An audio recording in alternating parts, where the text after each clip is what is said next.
So Pep Guardiola, 3 off his record that he attained at Bayern Munich. These are the winning streaks in the top 5 leagues in their history. 3 of them involve Pep Guardiola. How much do we have to give him credit for this? A lot of it. A lot of it. And it's not only creating an environment in which players are learning on a daily basis. And it seems to be happening with Manchester City because he puts the ideas out there. But the players have to be able to buy into the ideas and then execute those ideas. So he said it himself in the post-game press conference where he said, look, it's great that I have all these records and these winning streaks and whatever, but you have to have the players and you have to have a board that supports your ideas and your thoughts and everything that he's trying to bring to Manchester City. It took some time, but it was worth waiting for. Yeah. If this is the final product, if this is what Manchester City is going to be from here on out, it tells you and it gives you an idea that when given time and given talent and given resources, you put it all together, it looks beautiful. Look, Pep Guardiola is right. Yes, you have to have the players. Yes, you have to have the board to support you. But I think he's been a little bit modest here, which shows in how many records he has. You also have to have a team, have a mentality to go out and do this. Now, for all the games I've played in, you get a 2-0 lead. The first thing you're thinking about is, let's not give anything up. If we get something up the other end, we take it. City are everything but that.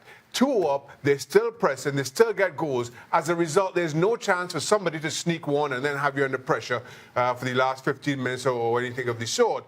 They just go out and crush your position. That is a different approach than 99% of managers would take, which is why he is occupying the leaderboard as he is. I think it's a little bit, in my opinion, ignorant of some just to say, oh, he's a checkbook manager. No. You know, he goes out and buys the players. Then you've got others that will say, well, you can't just go to a big club and buy success. I mean, you've got to make your mind up. What one is it?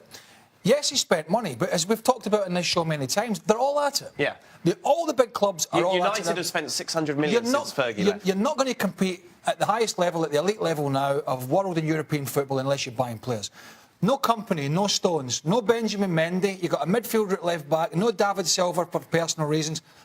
And they still obliterate one of the Premier League's so-called better teams. Kevin De Bruyne's work rate was absolutely, I mean, apart from his play was great. His work rate was astonishing.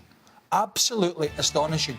And people said, I saw people on social media saying, well, he was lazy at Chelsea, well, he was lazy at Wolfsburg, well, he was lazy at Ghent. Everybody wants to look back. Everybody wants to look back and say what he didn't do whenever he was at certain places. What he's doing now is fantastic, absolutely fantastic. One of the key things that you see with Manchester City is that it's not just one performance. It's not just Kevin De Bruyne. It's across the board. And when you see De Bruyne chasing players like he does, and that work rate that you're talking about, if you're Raheem Sterling, what are you thinking? So, well, I have to work too. Yeah. And I think Guardiola mentioned that in the press conference as well. It's like, if you see the top players working the way that they are with and without the ball, then everybody behind them are going to say, well, this is what's expected. This is where I need to get. And you see it. Defensively, solid. In the midfield, the possession, when they want to go direct, they can be direct. When they want to slow it down, they can slow it down. And then in the attack, you just have so many different options. Leroy Sané took Kevin Trippier, put it in his pocket and say, hey, buddy, we're going to go for a ride the whole day. And continue to do that time and time again. And it's choices on the left, choices on the right, De Bruyne in the middle, Aguero up front, Jesus coming off the bench. I mean, it's perfection right now.